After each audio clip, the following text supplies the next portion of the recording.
Kalispera, good afternoon, καλώς ήρθατε, welcome. Thank you for joining us in today's ACG Alumni webinar. Today's webinar is in English because we have participants from all over the world. My name is Maria Laina and I am Executive Director of Advancement at the American College of Greece. And together with my colleague, Christina Hanju, we are welcoming you once again in today's webinar. I see some familiar faces, people who have been attending our webinars and a lot of new as well. So for those of you who are joining us for the first time, I would like to quickly provide a quick background on the webinars. This is an initiative that we launched last April at the beginning of the lockdown in an effort to maintain and strengthen communication between our alumni, parents, students, and the greater ACG community through value-added activities that provide networking opportunities, knowledge sharing, and lifelong development. These webinars cover a very wide range of topics. They have to do with personal development, professional development, society, business, communication, technology, and more, and are presented by alumni most of the times, but sometimes as well by parents, colleagues, faculty, and members of the greater community.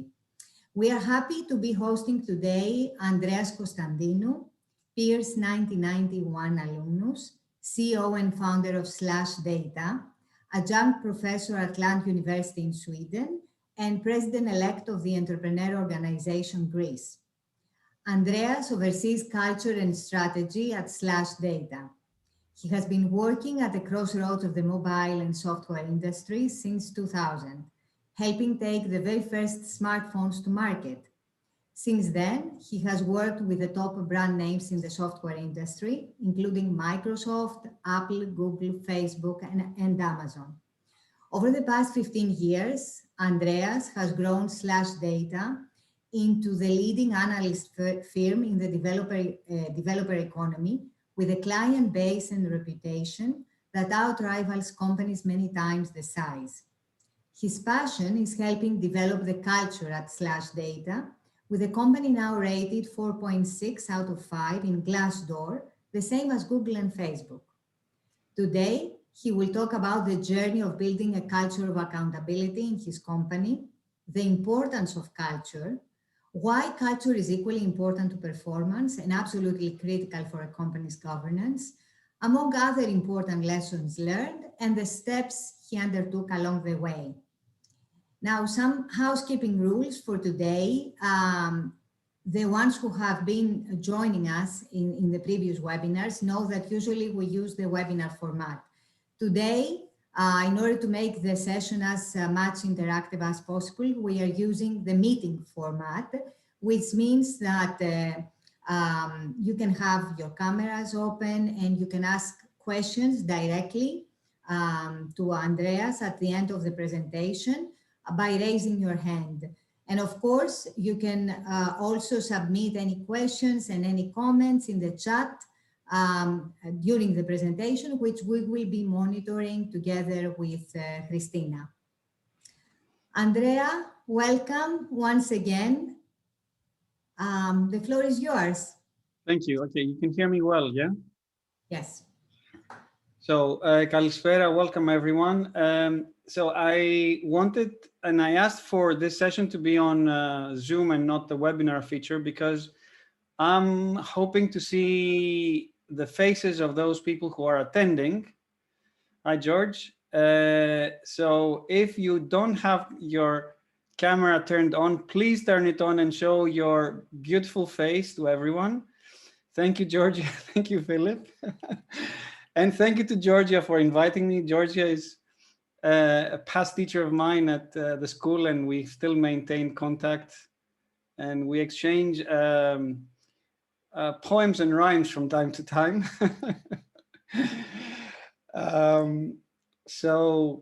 Yeah, I wanted to ask everyone to turn their cameras on so I feel like I'm part of a community here. Hi, Victoria. Hi, Alex. Hi, Spiros. Hi, Constantinos. Hi, Francesca. Okay, I'm hoping more people are Hi, listening. Andreas. Cool. So let's get started. I need to share my screen actually, so you can see my slides and I don't keep them to myself. And I want to bring the window back in so I can see everyone. Okay. All right. So I'm going to talk about how we built a culture of accountability at SlashData. And SlashData is a research company. It's been my, I guess, baby for the last 15, 16 years. We've gone through many waves, through much up and downs, and now we're in the third phase. We're 25 people, a research company which helps the big tech brands like these guys, Amazon, Google, Intel, Microsoft, Facebook, and others, understand developers, and it helps developers understand the world. So we're very proud to have these clients, and what we do is we run online surveys to about 30,000 developers a year. And based on that data, we produce market trends and insights to companies which have software platforms like the companies you saw, and they pay us for that. And to developers, we also offer State of the Developer Nation and other stuff to help them understand how the market trends are going and the software trends and so on. Now, this is about culture and less about the company. Something I'm very proud of is on Glassdoor, we have a rating of 4.6 out of 5. It's, if you look at like great companies to work for and you look at Facebook and Google, they have the same rating, 4.5 or 4.6 out of 5. Quick backstory is we didn't know what Glassdoor was like 4 years ago, and we had one employee who left on not so good terms. He wrote a 1-star review, and like, you know, we started panicking and thinking, what are we going to do about that? And eventually, over time, as we encouraged more and more people to participate, and of course, as the culture improved over time, it was never 1 star, maybe it was 3 stars, but over the last 4 or 5 years, it's gone to 4.6. We paid, you know, much more attention to our culture, and as a result, you can see the results on Glassdoor. Now, I'm going to cover several topics, and all of these are based on kind of personal experience and learned the hard way, and these are the results of much design and strategy and deliberation around people, and I'm one of the people to blame for where we are now, and the other is Sarah Mitchell, who's our people operations manager, and she's very, very thoughtful when it comes to people and the systems we have in place. So don't blame me for all the good things you're going to learn today, or just me alone. I'm going to start with something I very, very, let's say, violently believe in, which is that culture is equally important to performance. And I would say violently because in most companies, you will see performance being number one. And I would just ask you, can you think of even one role model in business today whose company is known for culture? Like, there is hardly any.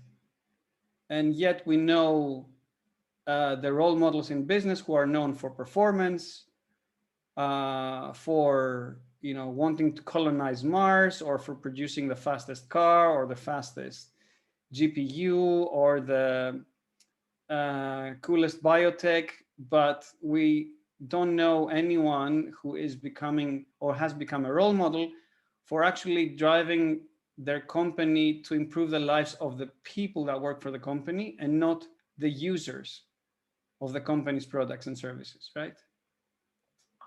So there's where I think we need to make a difference. Now, I want to make this interactive, and this is a lot about culture, and culture is like a flowery word and means a lot of things to different people. So I wanted to ask you in the chat window to write, what does culture mean to you?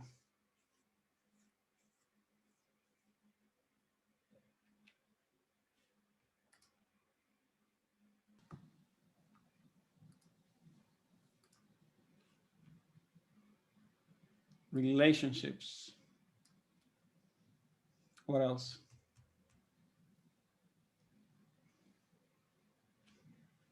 Way of life. What ideas, things, values we share. Behaviors and values we promote as a group. The way we interact with each other.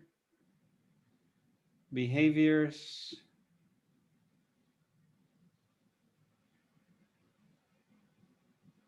Ethics. Ethos. Accepting different religions, very interesting. Diversity, acceptance of diversity. Okay, very good. So I'm gonna tell you my view. And firstly, I'll start with some views from some other people. So firstly, culture eats strategy for breakfast, said Peter Drucker, who's a famous marketer. He means that if you design a strategy for your company and your culture isn't there, it's subpar. If your employees are not working as one, are not working as a team, if there's too much politics, if there's too much dissent, if there is a dysfunctional culture in your company, your strategy can go down the drain. Now, this guy, Ben Horowitz, who's pretty well known in Silicon Valley and startup circles, he wrote a book about culture. And he says, your culture is how your company makes decisions when the CEO is not there. Okay, I think it really captures it nicely. Now, one person from our team who's currently on maternity leave for her second baby, Sophia, says, culture is what makes you want to go to work every day, which I love because it's like the people view. It's not the CEO view, but it's the people view that's like so humane and tangible. Now, this is what I think is culture and isn't culture. So often in tech circles, you hear about all these perks like pool tables, gourmet coffee, dog biscuits, fancy slide at the entrance, gym membership, all that, free laundry, takeaway service, but it's really not that. I like to look at it from the lens of the hierarchy of needs of Maslow, and the very base layers of that pyramid are safety and security. So culture is really, it's the safe environment that allows people to be their best selves. To solve complex challenges together, because work is full of complex challenges, but to have fun doing that, and also to develop personally. Now, this is expressed in this diagram. So of course, you're going to have the impact to the world, and every company wants to have impact to the world. And every employee wants to have impact to the world and wants their company or wants to be part of something that makes an impact to the world, but that is not all. And an important part of that is what's within it. So in order to have impact, you need to have an outsized effort. Like you need to have extreme, you need to take average people and achieve super performance, or you need to to bring the best out of people, in other words. And at the very center, you need to have self-development. So this is particularly important to me because I believe hugely in self-development. If you see the kind of sign above my head, it says design your life. I very much believe in continual improvement and designing where I want to go. And self-development I think is a big part of that, is a big part of what the culture needs, of the company needs to have. I'll talk more about that. And so as SlashData, we consider performance equally important to cultural fit. We now formally measure that every 3 months. So we measure the performance of everyone and how good of a fit they are to our culture using a set of values, which are on our website. I'm not showing the website here, but you can check SlashDataculture.co. And you will see the values and behaviors that we aspire to. Now, however, this is not a talk about culture as such. Culture is a really, really, really broad topic. It's a talk about accountability. And before I go into accountability, I wanted to ask you, what does accountability mean to you? Answers in the chat box, please. And anyone who joined in the last 5 minutes, please turn your camera on, because I like to connect with people's faces and see who is attending. Thank you. All right, responsibility, acknowledging responsibility, ownership and attribution from Spiros. What else? Accepting responsibility for something and following through, Georgia.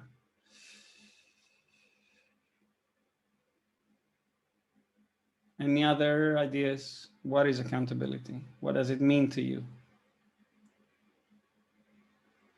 I was asked this question by Maria just earlier, and I had to look it up, like what's the difference between accountability and responsibility, because they're very close. And actually the definition says that accountability is being responsible, but being accountable, like being able to answer for your actions, not just being responsible for something, but being able to answer for your actions. So that's kind of the dictionary definition. And Georgia might ask me which dictionary, but I don't know what dictionary that was. So, all right. What does accountability mean for me? So how we put together a culture of accountability. We started with the right seats. So 5 years ago, I was a complete newbie to, let's say, accountability. And I learned a lot of things, how to run a company the hard way, or I learned them by making mistakes. One of the books that I read, which really inspired me and guided me in the decisions I made, was this book called Traction by Gino Wickman. He talks about something called the Entrepreneur Operating System. And I consider this a must book for all CEOs and leaders of companies. It's like an operating system for leaders. And it said, when you create your org chart, you have first to select the right seats and then the right people. So don't fit job descriptions around people, but create the job descriptions first and then fit people to those job descriptions. And this was really pivotal. And why is that the case? Like before that, my attitude was very people-centric. So I was taking like the people that were in the company we were then probably 7 or 8, and just assigning job roles and fitting the role around the person. And we had a lot of overlaps. We had lack of clarity. At some point, we had a project that 2 people were jointly responsible for. At the end, the project failed. And when we look at why the project failed, each of these 2 people had a very different understanding of what the project's goal was. And it was a huge mess. Right. So right seats first gives you no overlaps. So you say, I started from saying this is like head of marketing, head of sales, head of product, head of operations, and so on. Started there, then started filling the boxes under that. So it's clear there's no overlaps. It gives a clear accountability for each role. So the org chart says the head of marketing does this and this and that. They're responsible for this and this and that. So it's very clear what that person does. If you built out this, or when I built out this diagram, then it allowed me to see how people evolved. And now we have an accountability chart within SlashData, which is, we're now 25 plus people. And it allows us to see how people will evolve with the different boxes. The boxes don't change, which people fit in what box might change. And at the top of the chart is the leadership team. And the leadership team is another word for the management team. And so you at the top, there's like the CEO, and then there's head of marketing, head of sales, head of product, head of operations, technology people, and finance. And once you do that, and then you create the tree under that, it starts all falling into place. So I've always followed that. I have done it at SlashData. I've done it in 4 different boards. I've created pro bono as part of my pro bono work at Entrepreneur Organizations Greece, and it always works beautifully. And once I have the box with the job description, essentially the responsibilities of the role, it's my contract with that person. So I make sure I align with whatever, with that person, with that, whatever is in that box, like the bullet points of what that person is designed to do. Even in pro bono roles, it works very well. You don't need to have a full job description. Now, the leadership team, I want to mention a few things, is the most important team in the company for me. It took us a while to get there. So the leadership team is at SlashData is made up of the heads of the 6 teams that we have. So product, sales, marketing, and so on. And it's the most important team in the company because we need to align at the top. If we don't align at the top, the body will start being sloppy, will start behaving in ways that on the outside will look funny. And it really coordinates and aligns the decisions of the company long term. What we do at the leadership team is we set strategy and goals for the next 3 years. We discuss finance, we discuss people issues, and we address cross-team issues. But it's mostly strategy, finance, and people, because by now cross-team issues are resolved at lower levels and they don't need to move up the leadership team. Important thing which I discovered through the years, especially as I got much more practice in leading through the different leadership positions in the entrepreneur organization. By the way, the entrepreneur organization is an organization of about 14,000 people globally. We're 70 in Greece. We're all business owners. And as part of that, I've been able to run different teams of volunteers for organizing events, organizing conferences, or creating a new accelerator track for smaller business owners and so on. And from July, I'll be president of the Greek subsidiary. So through that organization, my evolution there, I developed my leadership style, and everyone has their own leadership style. As a leader, you might not be fully aware of what your leadership style is, but the more opportunity you have to mingle and learn from other leaders, and the more opportunity you have to work with people who report to you, the closer you get to developing your leadership style. And it takes effort, it takes years to develop that. So my leadership style is ask questions, don't offer answers. I very, very, very rarely offer answers, and I am an engineer at heart. So I have this kind of solution-oriented mindset, and I think, okay, yeah, I know the solution. I can say it right now, but I always hold myself back and prefer to ask questions. Very important for me, I stand back for 90% of what is not critical. Like, I always have opinions, but I will not voice them, and I will not insist on something unless it's critical. So there's very few projects at SlashData which I actually want to have a say in. And one of them is the data dashboard, which it's a new product, it's strategic, but everything else, I trust the people that handle these projects. So Victoria, who's here, and she's responsible for Future Developer Summit, which is one of our events. I trust her to develop that product and that event over the course of the years. And now I'm practically not involved into that at all. So it's completely in her hands. I hold everyone accountable. So everyone at SlashData is responsible for co-authoring their own goals. I won't go to anyone and say, here's your goals for the next quarter. The goals will bubble up organically. I'll tell you more about that, but it's basically, I ask my reports to come up with their goals. I give them, this is where we're going, this is the vision. Tell me what you think you need to achieve as part of the team. And then I will discuss it with them and make any changes, but they always be minor changes. And so I believe in people needing to own their goals. So I don't have to tell them. If I need to tell people what their goals are, that's a failure of me personally, because people will not own their goals afterwards. Allowing people to fail, I might disagree with someone, but I will allow them to fail unless I believe that is going to cost the company something critical. And it's very rarely the case. So allow them to fail so they can discover themselves what the right answer is. Like they say, show how, help someone fish and they will eat for a day. Teach someone to fish and they will eat for life. And I always listen first and then speak. So whenever I have my one-to-ones with my reports, I always ask them to come with their issues before I go to them with my issues. This is a hard rule I have.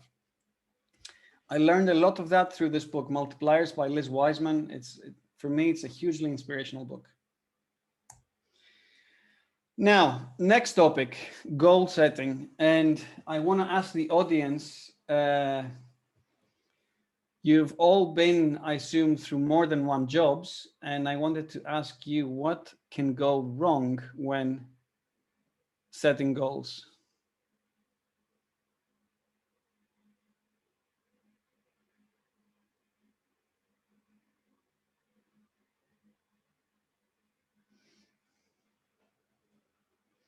Unrealistic.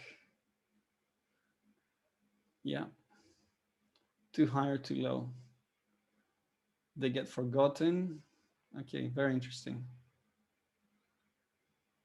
Not smart.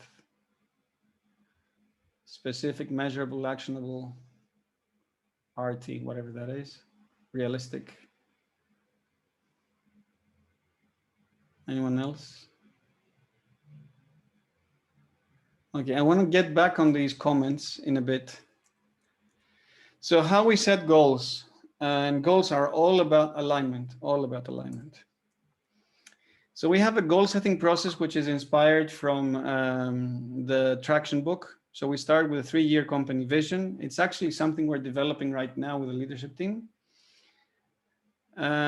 Once we crystallize on the 3-year company vision, the 3-year company vision is actually like a 1-pager description of where the company will be and where the market will be in 3 years. The reason it includes where the market will be in 3 years is because the market in our case is changing very quickly. So if the market is in a different place than where it is today, we need to know. Otherwise, we'll assume that the market is the same and our trajectory will actually hit on many surprises in 3 years. So we look at where the market is going to be in 3 years and where we want to be in that market. So that's the 3-year vision. Based on that, we set 1-year strategic priorities. So each team says, this is like the 5 or 7 or 10 things I need to get done as a team lead this year. And this is a commitment from each team lead to each other team lead. They're all in the leadership team. So it's a commitment from everyone to everyone else. These are the things I want to get done this year. Based on that, at the beginning of the 3 months, we say, okay, if these are the priorities for the year, what do we want to achieve in terms of objectives and key results? And I'll tell you a bit more about OKRs. And once every team has their detailed OKRs, then every member of that team gets their own OKRs. Now, when I say get, someone said in the comments, unrealistic targets can be too high or too low. And that happens in my experience when someone at the top says, I believe we can grow 2x this year, or our investors want us to grow 2x this year. And this is like, reminds me of an actual company that did this. And as it bubbles down, or as it flows down, there are some targets going to the sales team that are completely unrealistic. They're through their roof. And this top-down determination of goals is can really backfire, because then as an individual, you're dealing with some very unrealistic goals, and it feels like stupid. Like everyone understands these are impossible, yet you have these goals. So we try to be as bottom up as possible. So when we have the 3-month individual staff OKRs, they are bottom up. I ask every report to come up with their goals, and then I discuss it with them. I don't go and impose a long-term goal. And we're all accountable within the leadership team. So we will err on the side of accountability rather than ambition. Now, OKRs is, this is how it looks like. This is an actual screenshot from our OKRs. You can see the OKRs for the leadership team and the tech team. We track them every week, and we see if they're on track or not, or completed. And there's a particular syntax to them, which I won't go into. Now, OKRs, if you read the documentation and like the way they were designed from Intel and then moved into Google, and Google made them famous, is they have a very strict conformance to syntax. And I have heard a company which spend a month every 3 months trying to put together their OKR so they fit with a very specific syntax, which I won't go into, but it's not about the syntax. OKRs are essentially saying, firstly, we're aligning at the leadership team. We delegate tasks from top to bottom.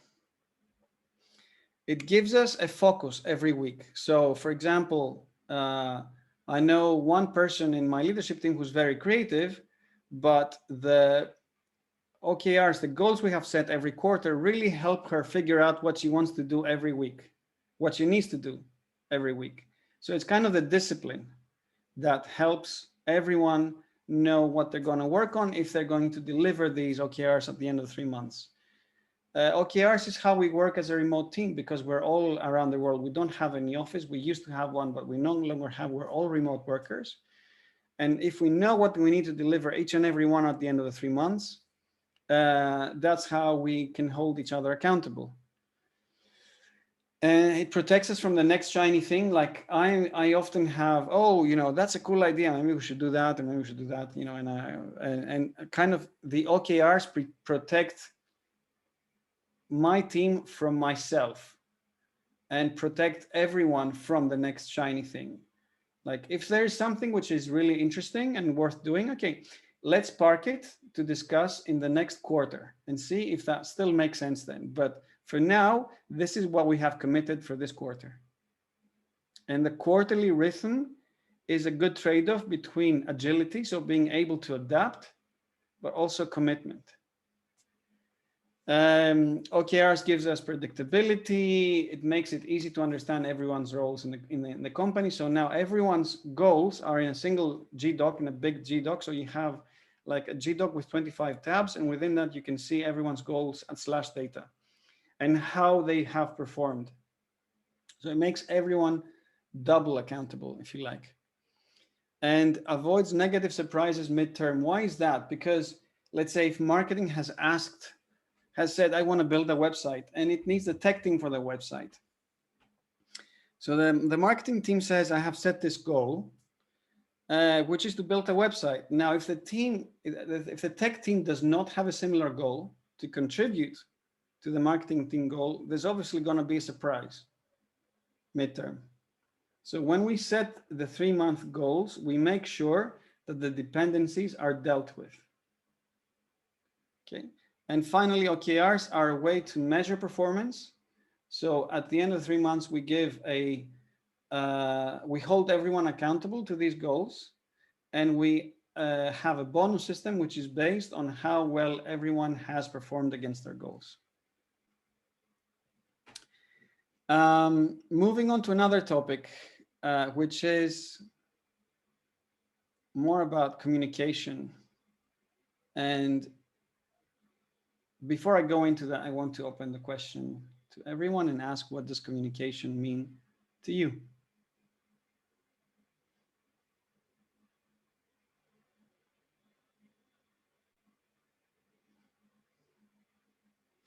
You know the drill. Add it in the chat box.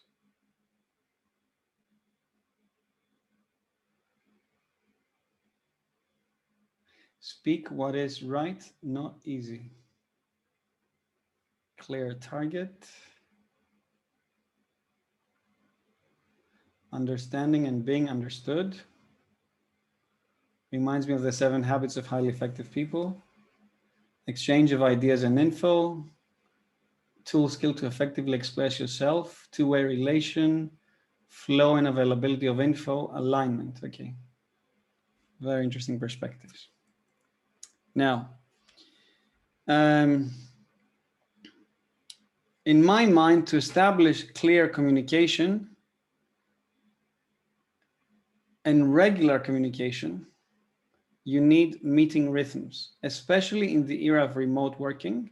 You cannot rely on someone being next to you or hearing the back conversation happening, you know, few meters away.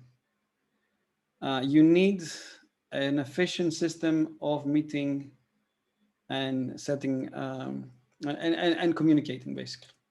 So how do we do that? So we have a 1-hour company meeting. Actually, no, that's wrong. That's 30 minutes is not 1 hour. So every Monday at 4 p.m. we have a all hands meeting where we have 20 something faces on the screen, and we use it purely to increase our social interaction and get to know more about each other. So we have our high fives. We thank the colleagues for any help they've given us in the past week. We have an opening question, which is a get to know each other question. And generally, we might have a presentation to someone new in the company, and generally we try and meet and get to know each other. We have weekly meetings by each team. We have a weekly leadership team meeting, and we have one-to-ones by each person and the manager every week or every 2 weeks. So every manager has at least one regular meeting every 1 or 2 weeks with everyone reporting to them. And we also do bi-weekly cross-team calls. So that ensures that there's never any cross-team issues that like are there for more than a week or two. Like they're resolved really quickly. At the bottom of the pyramid, they don't need to reach the leadership team, and definitely they don't need to reach me. This is a template which is based on what is called level 10 meetings by EOS, the system proposed by the Traction book. And basically that's how I run all of my meetings. And the core issues, core items in the agenda here is the past actions. So what did we promise to get done in the previous time we met? What topics we have to discuss, and what are the actions? Parked issues is instead, so let's say when I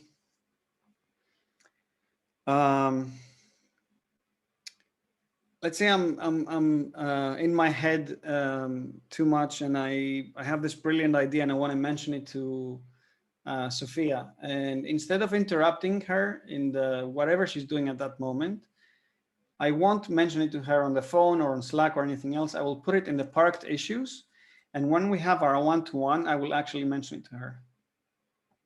So that's a much more efficient way of dealing with anything that needs to get done. Like very, very, very rarely, I will interrupt someone else for, you know, something that cannot wait.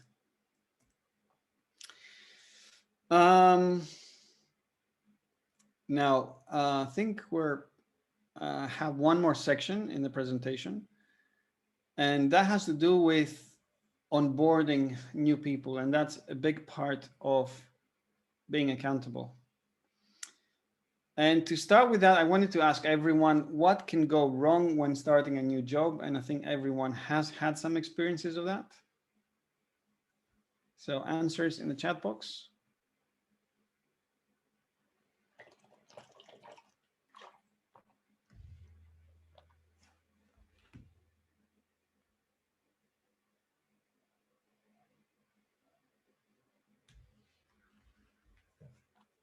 No handover, no budget, no clear role, not knowing your job description. Ouch.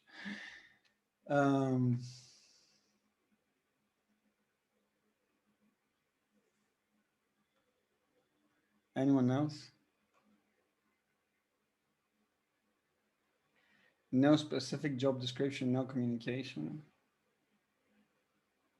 Feeling unsure about how to become a part of the team, no specific procedures, adapting to the ways of your colleagues, working with new people. Yeah.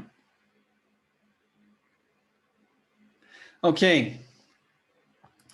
So I want to talk a lot about how we are dealing with these because once we didn't have an onboarding process, and we learned the hard way because a lot of things went wrong, including some of the things you mentioned in the chat box. So how do we onboard someone to be part of the team and be accountable as part of the team? Something which isn't here yet, actually. So when we create a job description, there are some very important parts. So in a job description and a job ad, you usually have, what are the responsibilities of the role and what skills do you need? But in addition to that, we have, here is what you will need to achieve in the job in the first 6 months in order to be successful. And that little thing, which I took from, trying to remember, it's a methodology called top scaling. And that little thing, which is a very short description, but it basically makes sure the hiring manager knows exactly why they're hiring that person, and that person being hired knows exactly what they need to do if they want to be successful in their job. So this is the accountability part.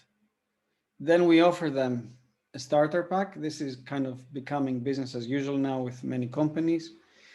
We make sure everyone who starts has about 10 or so 1-hour meetings with a key stakeholder. So everyone in the company that runs a team and everyone they need to speak to. We used to have one buddy, now we have 2 buddies to support everyone. So one technical and one kind of a business buddy. And a buddy is someone you can turn to if you can't figure out how to do things. Like how do you, where do you find that piece of information, or where do you find the org chart, or who's the best person to contact for X. So you don't have to go to your manager because you don't want to appear stupid just as you started a new job, but you can contact your peers and that's safer. I've also done in the last year 50 video walkthroughs. I did one a week, and now we have probably 70, including many others that others have contributed, walkthroughs of how the company works.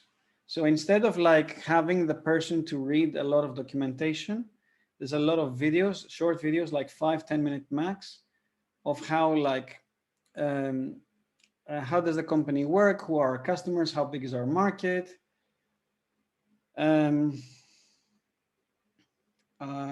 There's a video about me, like, things you want to know about me, or how I started the company, or how the company went through different phases, or a video about how we set goals, and lots of other things.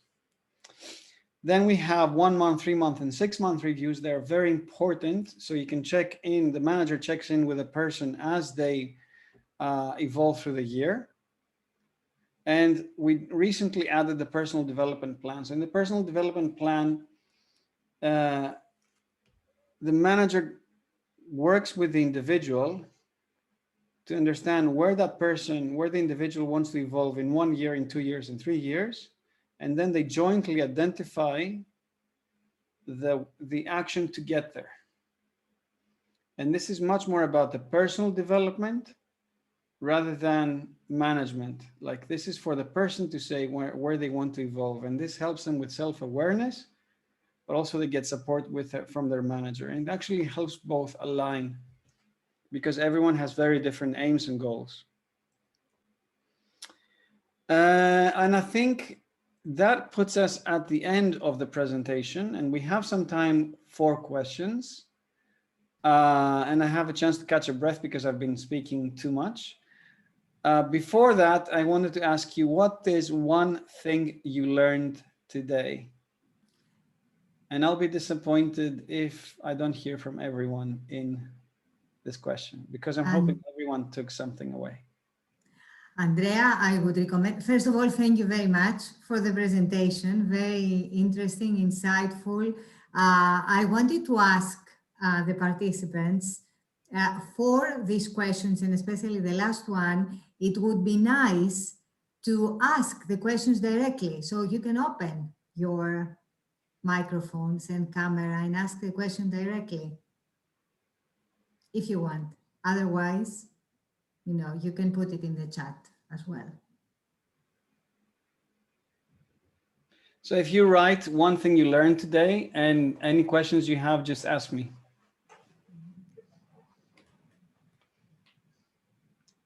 Okay, so Andrea, until we have questions, unless George opened his camera. Hi, George. So maybe Hello George has a again. question. Sorry, I had to disappear for a few minutes and return. So, first of all, thank you, a big thank you to Andreas for today. It's great to get people from the industry to remind us how things are done. And to tell the truth, I was taking screen grabs of all the books you mentioned, wanting to read even more. And I was particularly impressed with the way you're managing the meetings, because I've heard that various rules like do not never exceed 15 minutes, only invite the people that need to be there, etc., etc. Completely agree. But how do you manage? My question was, so this was, I found very interesting, but my question was about how do you manage this? Is this do you time the meetings? Is someone managing this process and monitoring it, etc., so that they are more as efficient as possible? Or everyone is aware and participating because they know how it Yeah, so that depends on a few things, which is the answer I always hate when I'm given, which is it depends. But I'll give you some examples. So my leadership style at work is different from my leadership style in EO. So my leadership style at work says, we need to get through some things. So the opener, which is a kind of social opener, we need to get through like the KPIs, the goals, blah, blah, blah. So within the first half of the meeting, we need to have got through all the background stuff, the routine stuff. So then we have the second half of the meeting to go through the topics, which might be the topics brought forward by the individual or by their manager or by myself. I am somewhat, I'm always conscious of time, but I'm also conscious of if there is an important topic which the individual needs to voice, I will give them time. And that's my leadership style at work. Now at EO, which EO has entrepreneur organization, has lots more structure and rhythm and accountability and like trust and respect. So almost everything is timed. So in many meetings, we have a timekeeper, or we have someone like saying, okay, 3 minutes for everyone or 1 minute for everyone. So that's much more strict. Okay, but that's something we have jointly agreed to adhere to.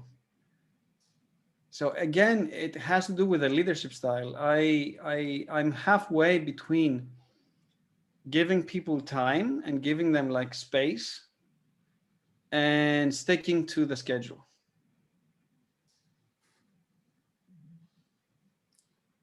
Makes sense. Thank you. And so guys, please jump in, but I'm finding this interesting. So what's the other question I had, but maybe if there's another question, please go ahead. But it would be about regarding flexibility of this culture depending on different people. For example, someone who needs more time or less time, is that or is it like one rule for everyone? Is your recommendation?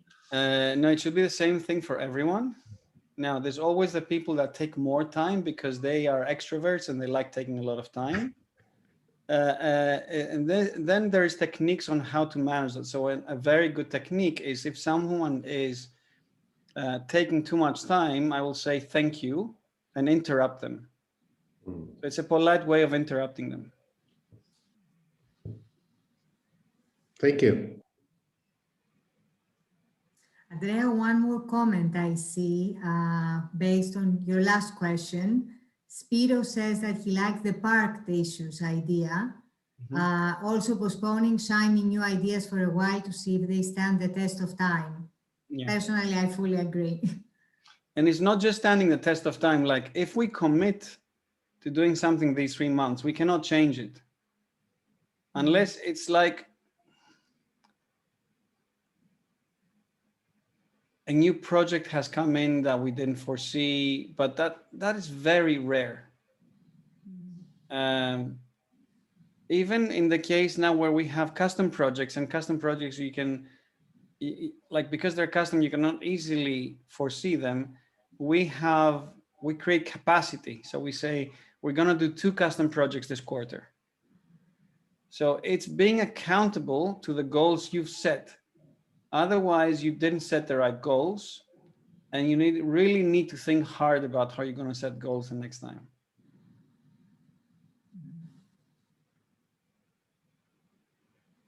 Okay, so until we receive more questions, I have a question for you. So I think that based on everything that you discussed during your presentation, it's clear that accountability is very, very important for the company's culture. However, accountability is also a human value, right? And it's very, very important on a personal level as well to be accountable for the things you do, the things you say. So you, on a personal level, how do you apply the things that you told us today for your company? How do you apply these on a personal level? I was going to look up my cheat sheet here so I can give you a qualified response, because after all, I'm an engineer and I like to be exact. I am one of these people that have written down my personal values, which is something it took me many iterations to get right. And I'll tell you about accountability as a value in a second.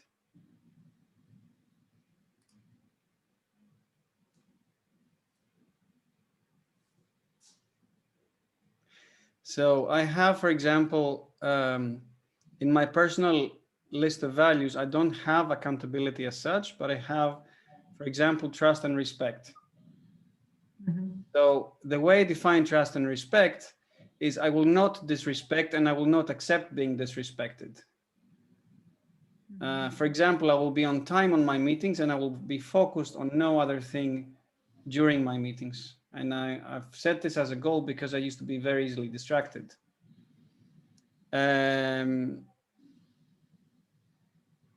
But maybe I need to add accountability explicitly, Maria, and I'll give it some serious thought. Other things I can tell you about that is, let me go back in my slides. Yeah, something I'm very accountable with is my time.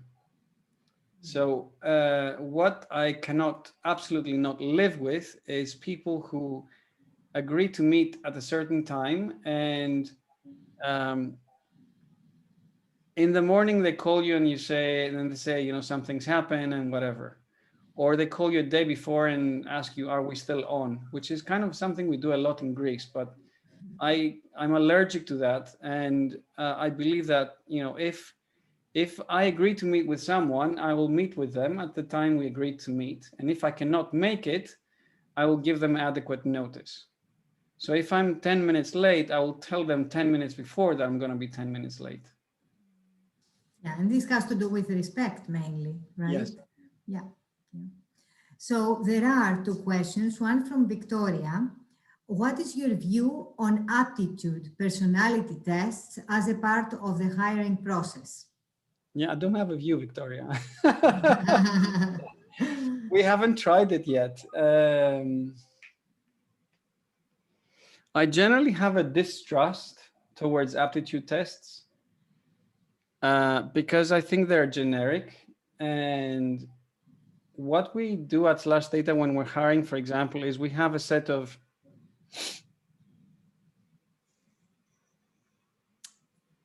qualities we're looking for in a person, and then we come up with a set of questions that can be used to determine quality. So, for example, if you want to mention, if you want to determine if someone is trustworthy, you can ask them, you know, how was your previous boss and how were they like? And if that person starts bad mouthing their previous boss, you know they're not trustworthy. So we have lots of questions like that, which are kind of qualitative ways, but I have not had enough experience to either support or be convinced not of using aptitude tests.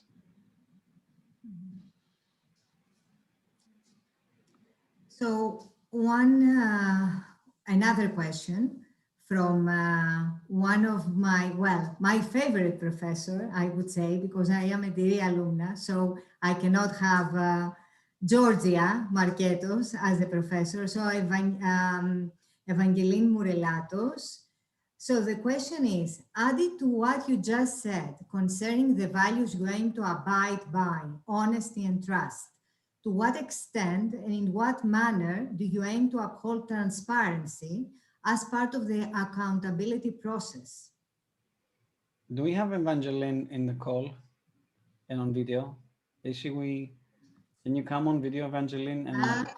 And I can, even though I have been avoiding that for a while now. Plus, there's a bit of noise in my home. Just let me see if I can do this. Oh, you're going to hear Arabic in the background. So try to. I'm not in a professional setting, Andreas. Sorry for that. No worries. I'm in my son's bedroom. I'm just camouflaging. So my question is, can you give me an example of how what you mean by transparency here? Okay, and first of all, I have to apologize because I was coming out of a physiotherapy session late and I got into the meeting late. So you might have said some things that I'm not aware of, but I link transparency very closely to anything that has to do with accountability. So if other members of the team or the company are not aware of how you're doing something and progressing with something, then it could be, let's say when you said you invest for 3 months, not invest, you used another verb, but if you decide on a project, then for 3 months, you stick to that project. How do you share with the team how you're advancing on that project, how effectively you're advancing on the project, for example? So transparency is one of our core values and something I believe in a lot personally. How it's implemented is, firstly, all the goals for everyone in the team are transparent. So there's a single Google Sheet where all the goals are, like you can see the people's names on each tab. And then if you go in it, you'll see the goals they're responsible for in the 3 months. And at the end of the 3 months, you also see how well they did in meeting those goals. Then we have transparency on what each team is doing. So every Monday, and this is a recent thing, every Monday, every team will put on Slack what they did last week or what they're doing this week. So a quick status update from each. We have practically vast majority of the channels on Slack are open. So Slack is our internal communication tool. So everything is open except from things relating to HR. So people issues, because people issues can get very messy and very complicated. And everything around outside people issues is open. So everyone can see like what's happening with new sales, what a client said or what they did not say, and what projects are we winning and losing. And every 3 months, the costs of the company are broken down. What else is happening? Yeah, there's transparency at so many levels is the answer, which is critical if you run a remote team. It's critical.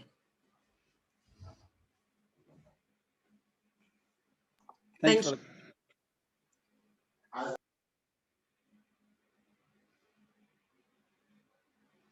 Okay, good question from Georgia. Yes. Mm-hmm. So let me share my screen to give you an answer for that.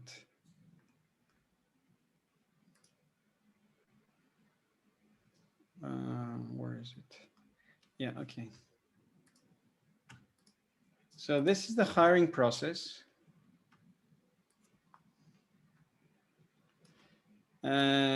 Firstly, we ask for a PowerPoint or video with us answering some key questions like who you are and why you chose us and what makes you different and how much salary you're after and so on. We have an intro call. We challenge them with an assignment that replicates their work. And then we have the interviews. The interviews, if you can read the small print here, which is not designed to be small print, by the way, it says 3 interviews, hiring manager, CEO, and people operations manager. They're always 3. So the hiring manager does the first interview, then me, and finally the people operations manager. And at the end, we meet, and like shortly after the last interview, we meet and we make a quick decision whether to make a job offer. By the time someone speaks to the people ops manager, Sarah, they're most like 95% have got the job. There is the rare case where one of us has picked something that the others haven't picked. And we're very sensitive to kind of undercurrents of unconscious warning signs. Like that person said something and it didn't sound right. And, you know, we're very cautious of that. It doesn't happen. Usually they get flagged much earlier in the process, like by the time we've are in the first interview. The next question is from Francesca. Francesca, would you like to ask your question directly? Okay, so the question is, how often do you carry out progress reporting on KPIs and goals? Is it a way to boost accountability within teams? Does frequent reporting might have the opposite effect in boosting accountability? Yeah, so we don't.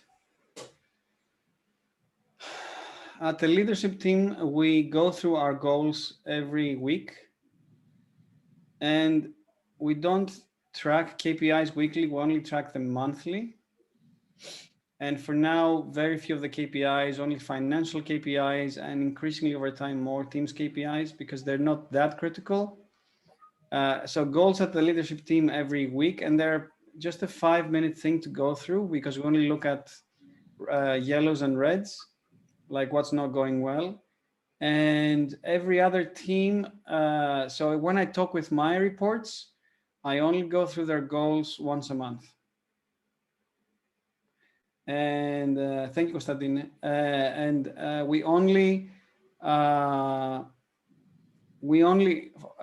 like the only reason I go through my reports goals is to give them a reminder of what they have promised themselves and everyone else to deliver by the end of 3 months, not to check up on them.